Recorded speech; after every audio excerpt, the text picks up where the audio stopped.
Assalamualaikum warahmatullahi wabarakatuh. Halo semuanya, jumpa lagi dengan saya Chow Sing Sing, kurator dari podcast Horror Night Story. Halo, apa kabar semuanya? Semoga kalian semua sehat-sehat ya.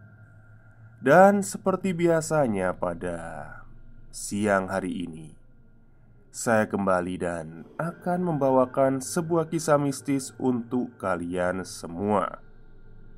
Kisah mistis kali ini saya datangkan dari treat horornya Kang Mahrus Ali, yang menceritakan kejadian seram yang dialaminya waktu masa kecil. Oke, daripada kita berlama-lama, mari kita simak ceritanya.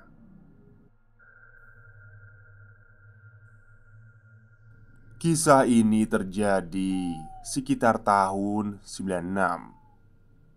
Ketika itu, aku masih duduk di bangku sekolah dasar. Aku tinggal di sebuah desa perbatasan antara Provinsi Jawa Tengah dan Jawa Timur. Paling selatan Kabupaten Blora. Namanya juga di perbatasan kala itu. Desaku masih gelap kalau malam, karena memang yang punya listrik baru sedikit orang saja. Orang-orang di desaku kala itu masih banyak yang dindingnya terbuat dari anyaman bambu yang dicat pakai kapur putih. Banyak pohon-pohon besar dan rindang. Penduduk di desaku rata-rata seorang perajin, pembuat genteng dari tanah liat dan bertani. Siangnya mereka kerja, malamnya nyantai. Ada yang di warung kopi, ada pula yang cari hiburan nonton TV. Seperti kebiasaanku, aku selalu menonton TV seusai sholat Isya pulang dari masjid. Ya, anak-anak seusiaku sampai usia SMP ngaji setelah maghrib di masjid sudah menjadi rutinitas setiap hari.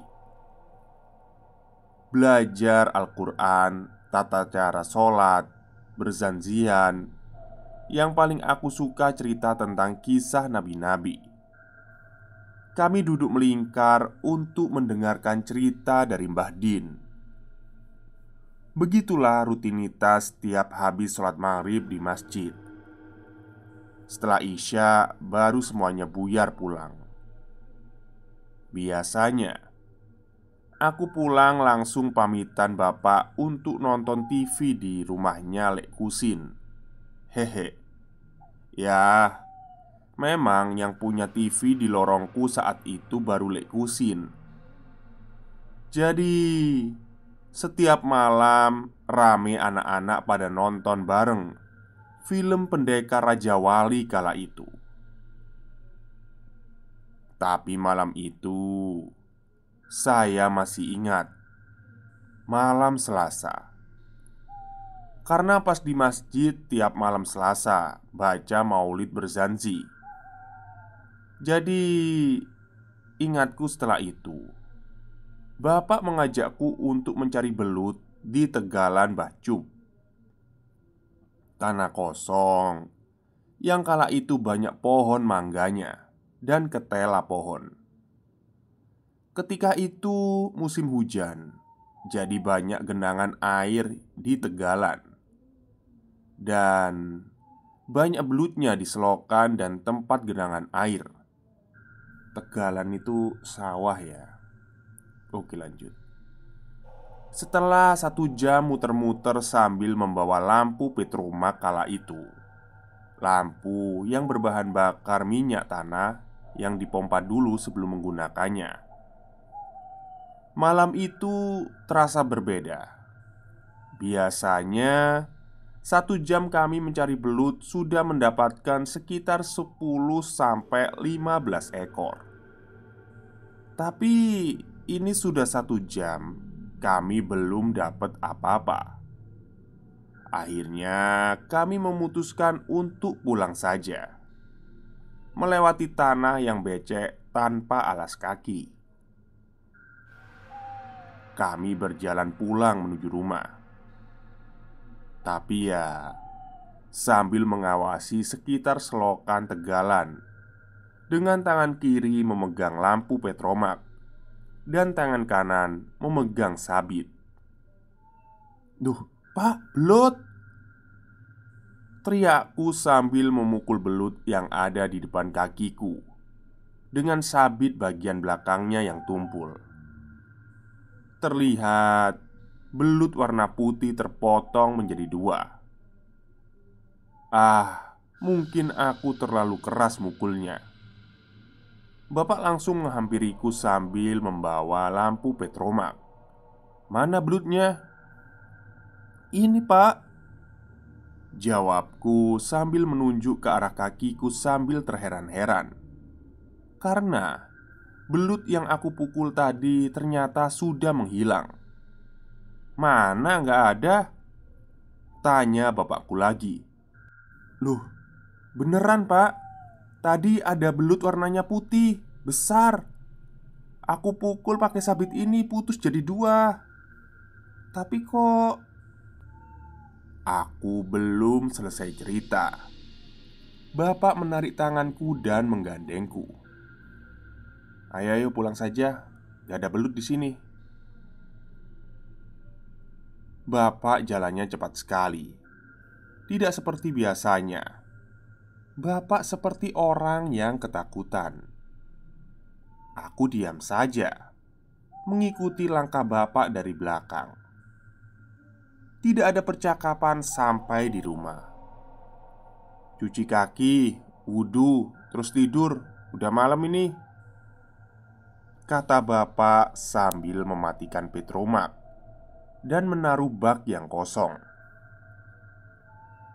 Aku meletakkan sabitku dan bergegas ke kamar mandi, cuci kaki, wudhu, dan menuju kamar.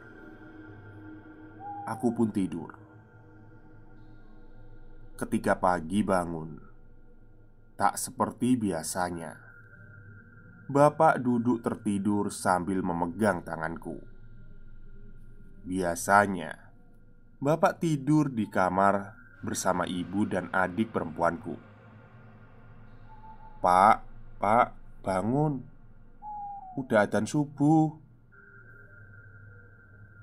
Aku menggoyangkan tanganku yang dari tadi dipegang oleh bapak. Oh iya, Leh. Semalam mimpi apa, Leh?" tanya bapak. "Mimpi? Gak mimpi apa-apa." Aku heran kenapa bapak bertanya seperti itu. Ya wis lah, ayo ke masjid sekarang, sholat. Nanti aja tak ceritain." Kami berjalan bersama menuju masjid dan sholat berjamaah. Setelah itu membaca Al-Quran dan pulang seperti rutinitas tiap hari. "Pak, katanya mau cerita. Cerita apa?" tagihku setelah sampai di rumah.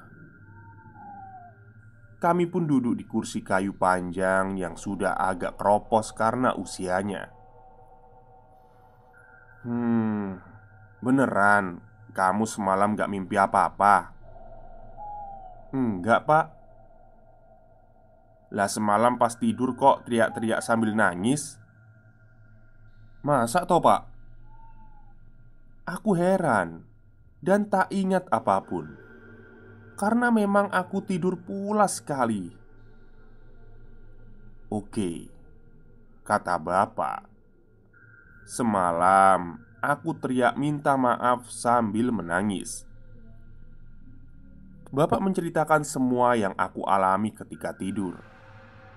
Hingga akhirnya bapak memegang tanganku sampai pagi hari. Apa yang diceritakan oleh bapak, aku sama sekali tidak merasakan. "Kamu itu teriak, minta maaf, sambil nangis. Bapak itu udah coba bangunkan kamu, tapi kamu tetap aja teriak, gak mau buka mata sama sekali," ucap bapak sambil menghisap rokok yang beliau buat dari tadi. Hingga akhirnya kata bapak, aku bisa diam dan tidur setelah bapakku membacakan surat Yasin. Sambil meneguk kopi yang dari tadi sudah dibawa bapak dari dapur, beliau melanjutkan cerita. Sebenarnya, bapak mulai merasa takut ketika aku mengatakan habis memukul belut putih tadi malam. Konon kata bapak, belut putih itu jelmaan dari makhluk goib. Kalau ada pencari belut lalu bertemu dengan belut berwarna putih, mereka mohon izin untuk mengikhlaskan belut yang sudah ditangkapnya dan langsung pulang. Entahlah ini hanya mitos atau memang faktanya seperti itu. Bapak berdoa semoga itu hanya mitos dan semoga tidak terjadi apa-apa padaku. Dari semua cerita bapak tadi, tak ada sedikit pun yang membuatku takut atau menyesal. Memang, aku ini terkenal anak yang bandel dan cuek. Matahari sudah menampakkan sinarnya, menerjang dedaunan pohon jambu di depan rumah. Bapak lantas bergegas pergi ke sawah dan aku berjalan menuju ke kamar mandi. Seusai mandi, sarapan, dan memakai seragam, aku beranjak pergi ke sekolah. Memang, kegiatan sehari-hari sebagai anak sekolah, aku ini rajin tapi bandel. Jalan desaku masih becek, belum diaspal, masih berupa batu dan sebagian tanah liat. Dan ketika hujan, bagaikan lautan lumpur. Tak ada yang aneh hari itu. Semua berjalan seperti biasa. Sekolah pulang lanjut ngaji di madrasah diniyah sampai jam 4 sore. Main hingga menjelang maghrib dan ngaji seperti biasa. Setelah sholat isya, aku pamit nonton TV. Disinilah ada sesuatu yang menakutkan yang aku alami. Aku melihat dengan mata kepalaku sendiri dan membuatku terdiam hingga badanku demam selama 3 hari. Ceritanya seperti ini. Sekitar pukul setengah 8 malam, aku pulang dari nonton TV dari rumah Lek Kusin. Jaraknya dengan rumahku hanya sekitar 300 meteran lah. Satu RW tapi beda lorong saja. Biasanya aku pulang jam 9 malam bareng sama Ahmad yang rumahnya sebelahan dengan rumahku. Waktu itu aku pulang duluan karena sudah ngantuk sekali. Aku berjalan cukup santai melewati heningnya malam itu. Dan aku melewati tempat di mana kemarin malam mencari belut bersama bapak. Aku coba menengok tempat belut putih yang aku pukul semalam. Kaget bukan kepalang. Entah makhluk apa itu yang sedang terbaring di tempat belut yang aku pukul kemarin. Aku melihat seperti anak kecil yang kesakitan di pangkuan ibunya. Kakinya terluka seperti terkena sayatan dan berdarah. Saat ibunya menengok ke arahku, "Bapak!" Aku berteriak sambil lari menuju ke rumah. Aku melihat sosok yang menyeramkan. Wajahnya tak ada hidung dan mata, rata. Rambutnya panjang tapi tak beraturan. Makhluk apa itu? Aku berlari sambil memanggil bapak sampai di rumah. Pintu masih terbuka. tak kujumpai bapak di rumah ternyata. Apa sih kok lari-lari?" tanya ibuku yang masih mengemas gula. Ibuku memang jualan kebutuhan pokok di rumah. Nggak ada apa-apa, Bu," jawabku sambil tergesa-gesa dan langsung menuju kamar. Aku nggak berani cerita sama ibu karena masih takut. Aku ambil selimut kain sarung dan langsung tidur. Sampai pagi hari ketika bapak membangunkanku waktu subuh. Suhu badanku panas sekali. Padahal aku saat itu merasa menggigil kedinginan. Tapi kata bapakku, badanku panas sekali.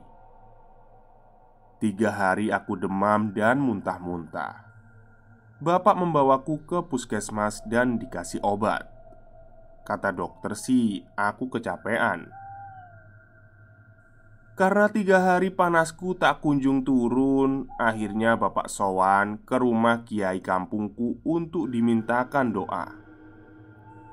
Bapak diberi air sebotol minuman kemasan sedang untuk diminum dan dibasuhkan ke muka, dada, dan perutku. Alhamdulillah, malamnya demamku mulai berkurang dan aku mulai bisa cerita tentang kejadian malam yang menakutkan itu kepada bapak. Kata bapak, "Gak usah takut. Itu juga makhluknya Allah yang harus kita hormati." Kemudian bapak sholat 2 rakaat dan meminta ampunan kepada Allah atas kesalahan yang aku perbuat. Ya, semoga ini menjadi pelajaran bahwa selain kita, di dunia ini juga banyak makhluk Allah yang lain. Saling menghormati itu kuncinya. Makanya orang Jawa selalu pamit ketika memasuki tempat baru.